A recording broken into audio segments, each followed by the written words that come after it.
Parimaya terus ya. Kira-kira itu kalau diterapkan sekarang ini apa hanya itu saja? Ya, penafsirannya ya. Berarti bukan zamannya. Ya makanya Fazlur Rahman itu hendaknya menafsirkan sebuah teks atau sebuah ayat itu jangan tekstual, tapi harus kontekstual. Paham ya? Itu belum. Masalah tersurat dan bersihatnya. Nah, sehingga bisa menyesuaikan dengan tuntutan teks itu tidak ada yang salah, pasti benar. Tinggal kita aja yang menafsirkan. Ya, itu ya intinya itu ya. Belum momen yang digagas oleh Untuk pernyataan itu ya apa terdapat sebuah konflik menandakan antara konsep demokratisasi pendidikan Islam dan tradisi pendidikan Islam yang ada secara Indonesia seperti madrasah. pada konflik antara ya Pendidikan pendidikan Islam dengan dengan modern kaitan dengan demokratisasi pendidikan itu digagas seperti itu. Untuk sekarang ini kayaknya sekarang ya, kalau di dalam makalah kami Fazlur Rahman ini beliau pindah dari India ke Chicago, Los Angeles. Ya, ini bukan karena di daerah tersebut belum bisa menerima apa yang dipikir oleh Fazlur Rahman tentang masalah memajukan dunia Islam, karena di sana masih dengan tradisionalnya. Ini yang di dalam makalah kami. Lalu dikaitkan dengan masalah sekarang, karena sekarang kita ini berbagai macam dari kajian ilmu yang kita dapat, baik Fazlur Rahman maupun Azura Azra, sehingga dunia Islam sekarang mulai bisa menerima hal tersebut, sehingga tidak ada kontras.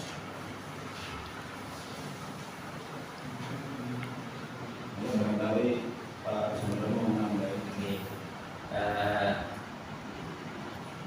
mengenai teori yang diterapkan Fazlur Rahman dalam teori Babel movement ini kan bisa dirumuskan bahwasanya beliaunya ketika memahami Al-Quran dan As-Sunnah itu melalui penafsiran, melalui proses penafsiran yang menggunakan dua langkah atau gerakan, yakni dari situasi sekarang ke masa Al-Quran yang diturunkan dan kembali lagi ke masa kini. Artinya dari masa yang dahulu Fazlur Rahman menggabungkan dua konteks, masa yang sekarang ini dicocokkan dengan Al-Quran. Jadi ketika ada sesuatu yang tidak sinkron pada masa kini, maka dikembalikan ke masa yang lalu dulu, bagaimana masa yang lalu kemudian disinkronkan. Ini ada satu poinnya dengan tipe atau teori yang diterapkan oleh Fazlur Rahman tadi. Jadi mungkin bisa saja masa kini ketika tidak sinkron dengan masa yang akan datang, maka beliaunya memakai teori seperti ini. Jadi bisa saja masa kini itu bisa sesuai dengan masa yang dahulu. Mungkin seperti itu.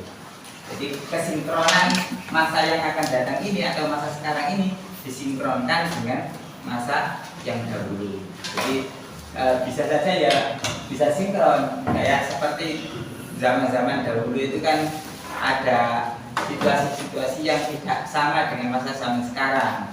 Zaman sekarang cara mengakses beberapa ilmu saja sudah banyak dan mudah. Jadi teori yang digunakan oleh Fazlur Rahman ini dengan cara menggabungkan atau menggunakan dua langkah gerakan, yakni situasi yang sekarang ini dikembalikan kepada Al-Quran, kemudian dikembalikan lagi ke masa sekarang. Jadi penerapannya sesuai dengan keadaan. Mungkin seperti itu. Intinya tidak ada sebuah kontradiksi atau tidak ada konflik dengan tradisi yang sudah ada. Yang kedua, apakah ada contoh studi empiris yang menerangkan tentang demokratisasi? Untuk sementara jawaban kami dengan adanya pendidikan kurikulum merdeka ini kayaknya sejalan dengan apa yang diberikan oleh Fazlur Rahman. Bahwasanya pendidikan demokrasi menginginkan agar peserta didik dapat mengembangkan kebebasannya melalui proses pendidikan yang dapat mengembangkan kapasitasnya yang positif baik dalam kognitif terus efektif psikomotor. Mungkin yang sekarang ini yang kita hadapi di Purma kurikulum merdeka ini kayaknya lebih contoh pada pemikiran Fazlur Rahman. Saya kira demikian. Mungkin ada tambahan dari sendiri. Ini kalau saya amati Purma sekarang ini kayaknya kok condongnya ke pemikiran Fazlur Rahman. Iya. Gitu. Saya kembalikan ke pertanyaan. Ya benar. Yang pertanyaan. Gini. Jadi maksudnya Jomblo. saya kembalikan ke pertanyaan itu Pak. Ya, kalau Gitu. nah, monggo Pak. Sudah ya? Bentar. Sumpah nih. Kan di studi empiris itu kan salah satu jenis penelitian ilmiah yang didasarkan pada pengumpulan data nyata dari sebuah observasi langsung dalam rangka menguji hipotesis dan seterusnya. Ini mungkin jenengan punya contoh kasusnya gitu. Lebih spesifik. Saya katakan Pak Anton ya Pak. Kali ini saya tanya Pak. Contoh yang mungkin di sekolah jenengan yang sudah menerapkan proses kayak gini, yang mungkin ada contoh kasus kayak gini tentang demokratisasi pendidikan dalam meningkatkan kualitas pendidikan di mana jenengan mungkin ada ya? Ada kan? Demokratisasi pendidikan. Ya, sama kan demokratisasi pendidikan. Boleh nggak Fazlur Rahman? Pendidikan dulu ya. Sebenarnya gini loh, saya cuma membolak-balikan aja. Sebenarnya sudah dijawab Pak Am tadi. Ini kepiye sih Bu? Jadi suka lu. Gak ngono.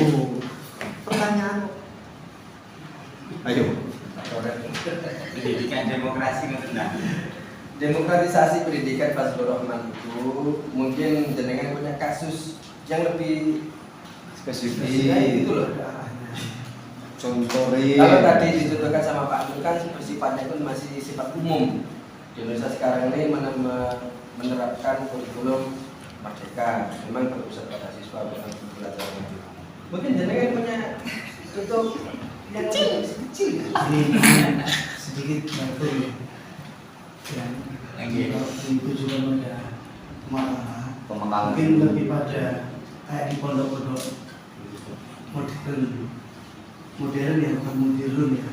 Entah kata modern dan modern ini berarti bisa kayak di Gontor itu kan nggak cuman klasik kitab kuning saja yang dipelajari, melainkan kayak ilmu yang saat ini seperti yang Pak Abang tadi katakan, ilmu informal juga diajarkan, bahkan bahasa nggak cuma bahasa Arab yang didalami, kayak bahasa Inggris juga didalami di situ, mungkin bahasa-bahasa lain, sehingga ada kombinasi ilmu yang diajarkan di masa lalu untuk disampaikan di masa-masa yang saat ini, dan ada keseimbangan.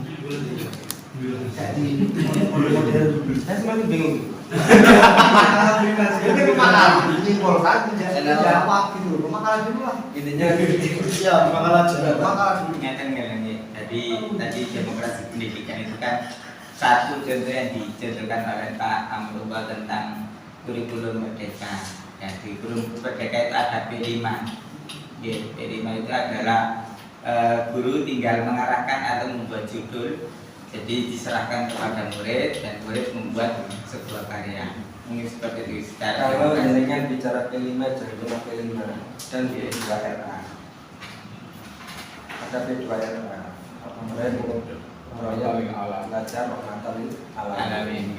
Karena kita di Kemenang bos. Kalau P5 itu dinas.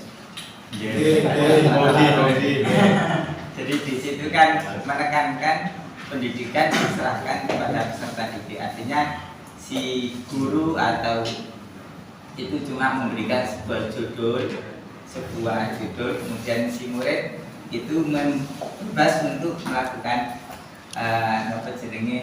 pengembangan dari apa yang sudah diarahkan oleh guru tersebut. Mungkin seperti itu. Bagaimana Pak Muti? Mungkin ada tambahan dari Pak Muti, saya ingin tahu Pak Muti. Kamu harus jelasin. Kado. Mungkin Mbak bisa semakin mengembangkan kami. Fazlur Rahman berpendapat bahwa demokrasi dikatakan Islami, ya, karena hal tersebut membicarakan tentang masalah hak asasi manusia. Demokrasi apa demokratisasi? Ya, demokrasi sama demokrat Beda. sama kan, demokrasi sama. pendidikan, demokratisasi pendidikan. Enggak sama. Inti dari Beda, demokrasi beda. pendidikan Beda. Beda. beda.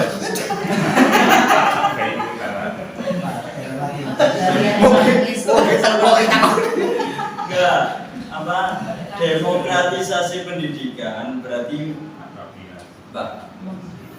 membuat siswa bebas berpendapat, seperti presentasi pada saat ini. Kita mampu berpendapat semaksimal mungkin, terserah gak ada sumbernya, ya. Kita ngomong aja ngomong kok kondisi ini. Demokratisasi itu langkah menuju demokrasi. Oh, cuma dengan tai menurut.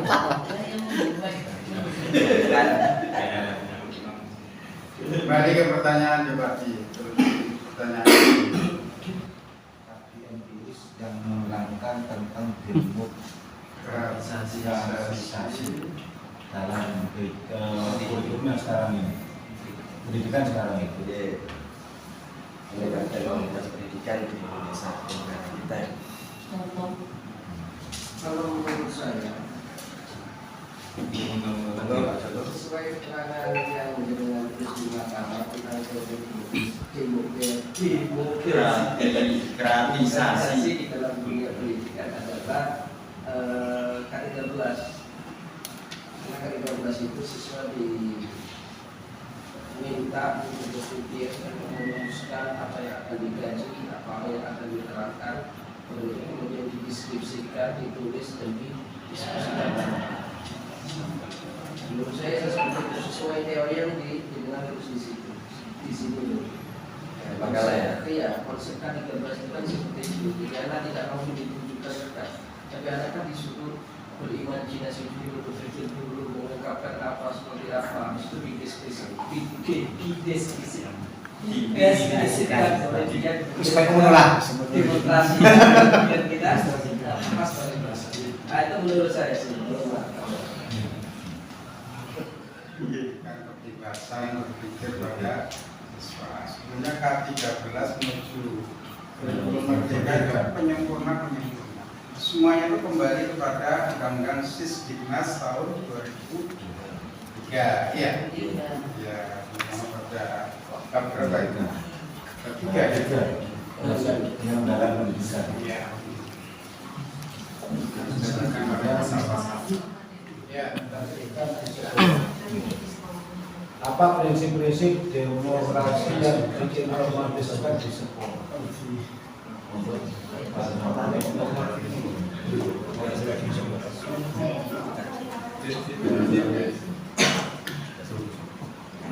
Prinsip-prinsip demokrasi yang diimplementasikan di sekolah.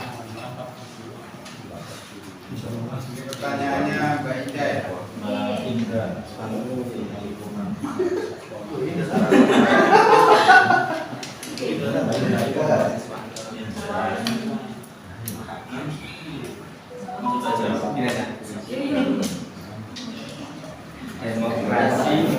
Demokrasi yang ada di sekolah nih, sistem atau prinsip yang mempromosikan partisipasi aktif, keaktifan kepada siswa, keterlibatan, keadilan, dan keputusan bersama antar siswa dan guru dan staf sekolah dalam pengelolaan pengambilan keputusan di dalam lingkungan sekolah. Jadi prinsip demokrasi yang ada di sekolah itu adalah bisa berupa keaktifan, keterlibatan antara murid dengan guru serta keadilan dan memutuskan sebuah keputusan bersama antara siswa dan guru. Contohnya seumpamanya kita berada di sekolah, ada absennya, ada keaktifan sekolah, keaktifan mengerjakan tugas dan lain sebagainya. Mungkin seperti itu.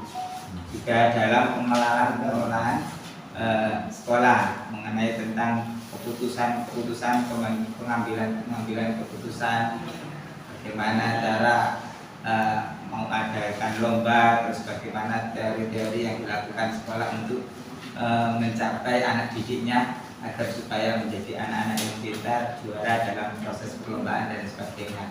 Mungkin seperti itu yang ada di sekolah. Mungkin ada teman-teman yang bisa nambahin. Saya gugur juga demikian. Ya kan? Kalau di sekolah itu memberikan kreatifan anak, artinya membebaskan anak untuk berpikir yang kreatif sehingga bisa nantinya berinovasi. Apa gagasan baru untuk murid biar guru bisa mengarahkan apa yang diinginkan dari murid. Itu termasuk demokrasi di sekolah. Ya, mungkin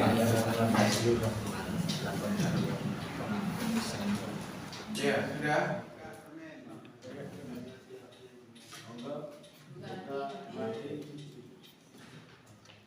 Kalau dijelaskan upaya-upaya yang dilakukan oleh Fazlur Rahman dalam pembaruan pendidikan Islam, upaya apa saja yang sudah dilakukan beliau dalam pembaruan pendidikan Islam. Itu saja. Susah satu saja. Yang lainnya gantian.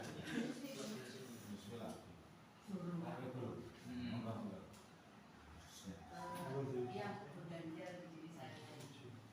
Dari sekian kita presentasi dari awal hingga akhir di sekarang. Ini kan terakhir ya. Itu tokoh-tokoh pendidikan itu setelah menjabarkan semuanya tentang pendidikan, itu seakan-akan ujung-ujungnya kita kembali harus yatafar bilahu akhirnya. Nah ini kan ada, kalau saya yang itu bagaimana, sedangkan mereka berpendapat setelah menjabar itu akhirnya tafar bilahu, seakan-akan ini kontradiksi dengan nggak usah belajar yang umum, kayak kan kayak gitu kayaknya. Nah itu kalau menjadi apa itu?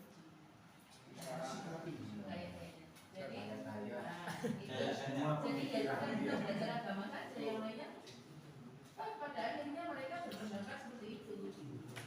Nah, kegelisahan. kita bahas ini bagaimana menurut Anda dan semuanya yang Monggo Pak Murti. Saya dua dulu ya.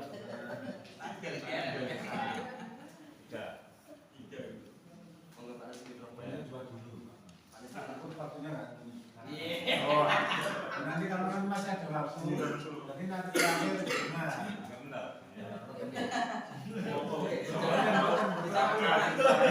Saya mau apa itu pertanyaan dari teman-teman dulu. Bisa dijawab dari pemakala, dari kami. Kemudian kalau masih ada jawab tuh malu dengan. Terus ojo ngontong. Pertama pertanyaan dari itu mau Bapak. Upaya-upaya menurut beliau Fazlur Rahman di dunia sekarang ini, Pak Ujang. Di sekolah Apa upaya-upaya? Upaya-upaya Fazlur Rahman dalam pembaruan pendidikan Islam itu apa saja?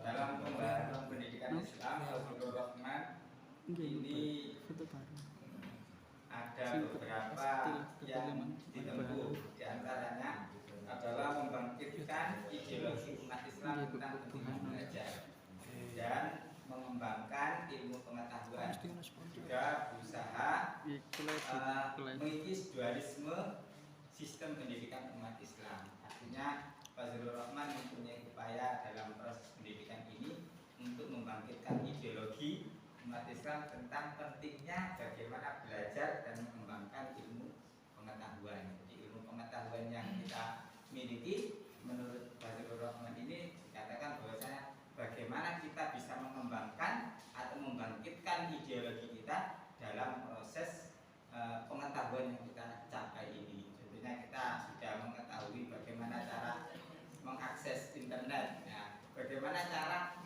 mengembangkan keilmuan kita, cara untuk mengakses internet ini dengan cara bagaimana kita membuat web, kita membuat Instagram, kita membuat akun dan sebagainya. Jadi pengembangan ilmu ini menurut Fazlur Rahman sangat penting untuk dikembangkan ketika seseorang itu sudah mempunyai beberapa ilmu yang sudah dimilikinya. Mungkin seperti itu. Ada yang lain? Kalau jawaban seperti itu ya pemikiran Fazlur Rahman nggak jauh dengan para pemikir sebelumnya ya, seperti Muhammad Abdul dan lain sebagainya.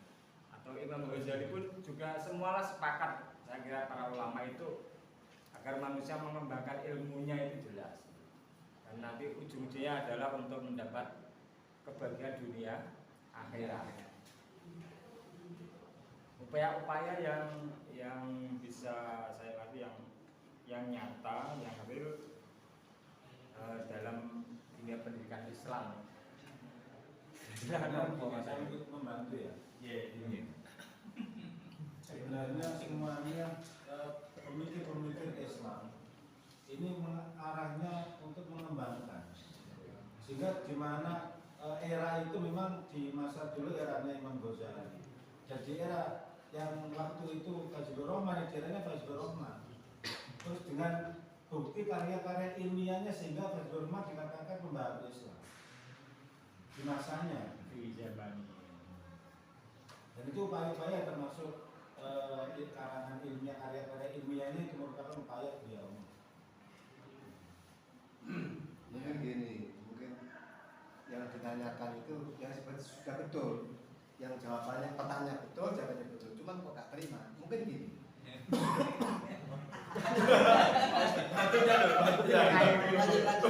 Mungkin ya, mungkin. Yang ditanyakan ada bagaimana pembeda pemikiran atau menurut Pak Fazlur Rahman dengan pemikiran ulama dahulu yang sekelas, artinya yang pada dunianya, mungkin Pak Abdul, Pak Ridho, mungkin belakang lagi, dan sebagainya. Kok gitu-gitu saja? Itu mah sama gitu. Mungkin yang ditanyakan apa sih yang mercusuar yang menjadi pembeda gitu dari pemikiran sebelumnya yang sama-sama ahli ilmu pengetahuan gitu. Seperti itu. Spesifik yang spesifik ini masuk pada ranah pertanyaannya Bu Nisfi ini tadi bisa menjawab pada pertanyaan Bu Nisfi, artinya para ulama-ulama terdahulu, pakar-pakar ulama atau pemikir-pemikir filosofis itu tujuannya ya memang untuk mengembangkan ilmu pengetahuan yang dimiliki, tidak jauh dari pemikiran-pemikiran ulama terdahulu. Fazlur Rahman juga memberikan seperti itu. Jadi mempunyai pendapat bahwasanya pengembangan ideologi umat Islam itu harus ditekankan untuk mengembangkan pengetahuan-pengetahuan yang tidak dimilikinya, seperti itu. Itu umum, tidak bisa. Yang terkait dengan pertanyaan Huda itu tetap Pak Fazlur Rahman. Kalau Bu Nisfi itu semuanya. Kenapa sih semua pemimpin? Itu kenapa sih semua pemimpin Islam atau pemimpin Islam atau peneliti teori?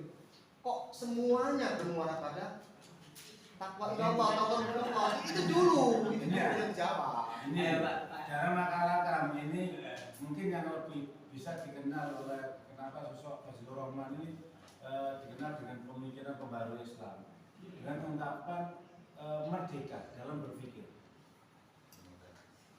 sehingga orang tidak akan bisa hidup maksudnya dalam pemikiran tanpa kebebasan berpikir. Sama.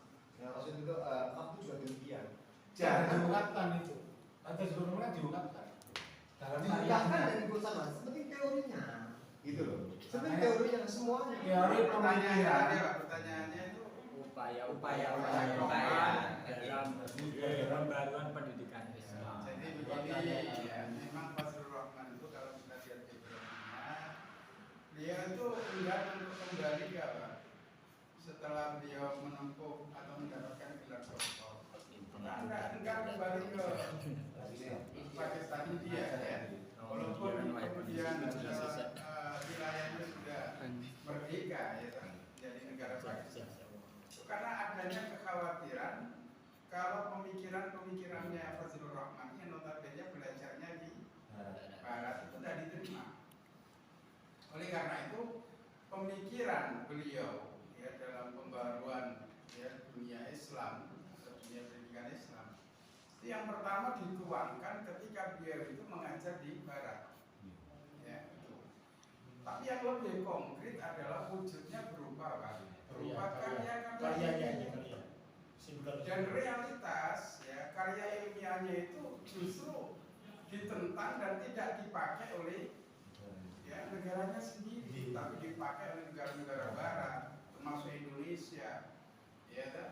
Yang tadi siapa Nurholis Masjid, kemudian ya Sumarsi Azra, ya itu kan apa namanya banyak mengambil pikiran dari Fazlur Rahman, ya. Jadi itu sumbangsinya itu ya karya ilmiah itu yang paling. Halo. Ya. Saksi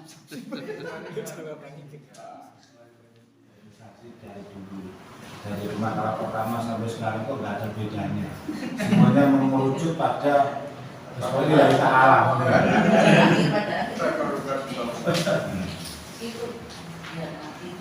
Jawab. Untuk Pak Muti, Pak Muti. Muti suaranya. Suaranya Pak Muti. Suara Anda mana? ayo Apakah sama? Atau sebuah konsep pemikiran? Ya, mungkin bisa saya awali dulu ya. Kalau pendidikan menurut semua orang Islam itu bermuara pertama pada akhlakul karimah dulu yang dicanangkan. Sehingga dari bentuk akhlakul karimah ini bisa membentuk nantinya arahnya mau kemana, tetap nanti kembalinya ke sang khaliq. Ada gini, misalnya kalau pendidikan dasar kita ini terbentuk dari akhlakul karimah, maka nanti pengembangannya tidak akan lepas dari masih koridor syariat yang ada. Kebebasan berpikir masih tetap pada kepercayaan yang absolut. Semakin bingung ya. Mungkin aku karena saya tidak pernah. Siapa yang berapa? Ayo. Yang lain yang tengah jawab.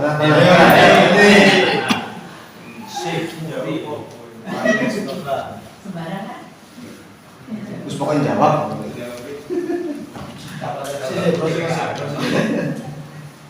Ya karena semuanya ya, kenapa kok selalu mengkode ke satu dalil takor kita Allah. Ya, karena nah, semua apa di pemikir-pemikir Islam, semua pemikir sufi itu mempunyai pedomannya, apa namanya, mempunyai tujuan. Nah, tujuannya yaitu ya menata akhlakul karimah. Berarti seperti halnya di kaidah fikih yang menjurus ke innamal a'malu binniyat. Nah, itu saja. Berarti semuanya menjurus ke situ. Seperti halnya di pemikiran-pemikiran para pemikir Islam di Indonesia. Seperti jauh. Ini saya mungkin bisa bantu ya. Kenapa kalau takarub ilallah atau taqwallah itu karena memang itu tujuan akhir kehidupan. Jadi seluruh iman, pemikir-pemikir Islam itu yang muaranya itu ke akhir itu apa? Arahnya ke takarub ilallah. Karena itu tujuan hidup kita, tujuan akhir kehidupan manusia yaitu. Iya. Sudah. Iya. Berarti sia-sia dong. Enggak sia-sia. Maksudnya di apa itu? Sudah dijabarkan banyak-banyak ini ujung-ujungnya ilmunya ya sudah kita belajar agama saja. Bukan gitunya. Ini kan Mungkin pemahaman Bu Niswi ini yang kurang benar. Ya. Sehingga membingungkan, semuanya bingung. Enggak, memang Perlu semua filosofis itu kan ahli-ahli pemikir itu kan mempunyai prinsip dalam teori-teorinya masing-masing untuk bagaimana cara menata tentunya kepada pendidikan. Berarti para filosofis itu bagaimana meneliti bagaimana sistem pendidikannya yang baik agar apa jenenge takarub ilallah. Jadi mempunyai sistem-sistem tertentu, mempunyai teori-teori tertentu agar mencapai pada titik akhirnya yakni mendekatkan diri kepada Allah. Lah, pembahasan kita yang mulai Ibnu Khaldun, Imam Ghazali, terus Fadlur Rahman ini dan lain-lain ulama-ulama yang lainnya itu juga kritis dalam proses untuk bagaimana cara kita itu satu tujuan kepada Allah dengan cara bagaimana tentunya pada ruang lingkup pendidikan, berarti bagaimana cara pendidikan yang bagus agar kita itu mencapai kebenaran atau kesuksesan. Pada teori yang lain, ada teori-teori yang lain. Jadi tetap ada teori-teori yang lain untuk mencapai pada satu titik tersebut. Mungkin seperti itu. Makanya banyak pemikir-pemikir filosof tentang bagaimana cara-caranya untuk mencapai pada titik akhir yakni mendekatkan diri kepada Allah itu. Ini bentuk takarruban itu. Halo, paham ya? Nah, berkaitan dengan sebagai khalifatul fil ardh, ya, maka orang itu harus membekali diri dengan ilmu, ya, supaya kita ini sempurna dalam menjalankan tugas itu kita harus memiliki banyak ilmu yang supaya kita ini lebih efektif dalam menjalankan tugas-tugas kita sebagai khalifa. Maka cara yang efektif adalah dengan cara apa? Mengkaji terus, ya, pemikiran orang-orang terdahulu itu dikaji, dikembangkan terus. Contoh misalnya, Ibnu Sina itu tidak serta-merta menjadi ilmuwan yang luar biasa seperti itu. Tapi beliau itu mengkaji pemikirannya Aristoteles. Halo. Dalam satu bukunya itu beliau itu Al-Qanun apa itu? Kitib, ya. Itu beliau itu bercerita beliau itu membaca bukunya Aristoteles itu tidak paham sampai 40 kali. Baru paham ketika membaca bukunya siapa?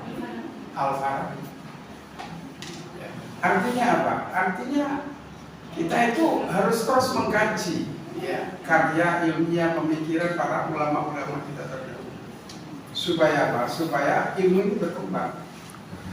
Ya, ketika berkembang kita akan lebih sempurna dalam menjalankan hidup sebagai khalifatul fil ardh, sebagai guru yang berkualitas dan seterusnya.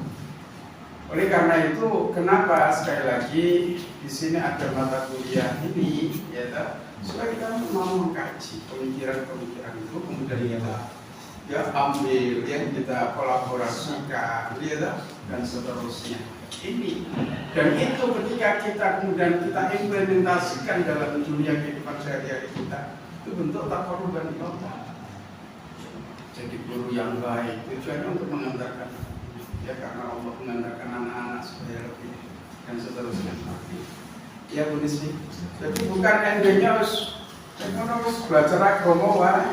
Agama tidak hanya itu, agama itu mempelajari filsafat agama, mempelajari, ya, pemikiran-pemikiran daripada filosof-filosof kuno Yunani, ya, Yunani kuno itu adalah agama juga. Jangan dikira, ya. Nah, termasuk pemikirannya Fadlur Rahman.